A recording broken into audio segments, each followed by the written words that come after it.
అందరికీ నమస్కారము. నేను ఇప్పుడు వంకాయ ఇగురు చేస్తున్నాను. పొయ్యి మీద కడాయి పెట్టుకొని 3 స్పూన్లు ఆయిల్ పోసుకోవాలి.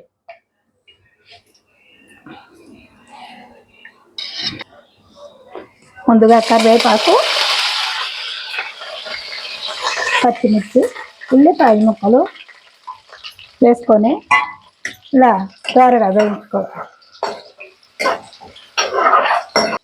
కొద్దిగా అల్లం వెల్లుల్లిపాయ పేస్ట్ వేసుకోండి.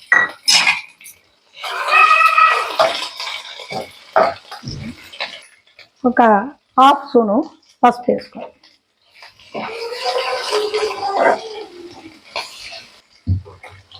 తరిగి పెట్టుకున్న వంకాయ ముక్కలు వేసుకోవాలి.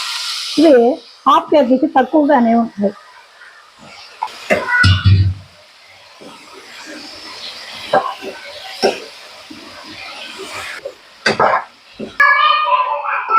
ఇలా ముక్కలు వేసుకునే దగ్గర 2 నిమిషాలు ఇలా మూత పెట్టుకోవాలి.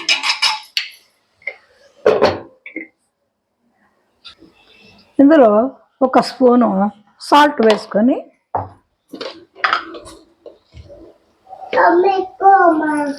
ఒక 1/2 స్పూను కారం వేసుకోవాలి.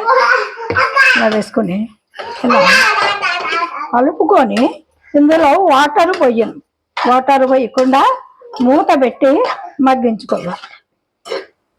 వాటర్ పోయకుండా ఉడికించుకోవటం.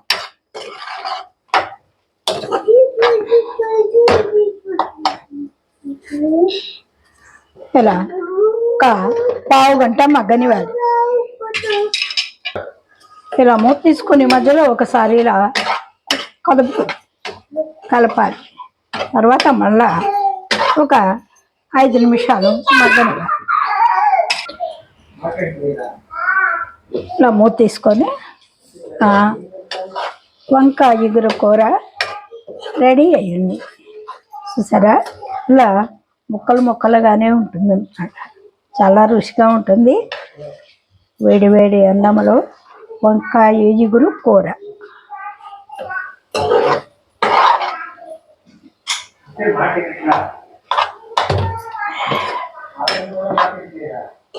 ఇలా కొద్దిగా ఆయిల్ ఎక్కువ పోసుకుంటే చక్కగా వాటర్ లేకుండానే మగ్గిపోతుంది.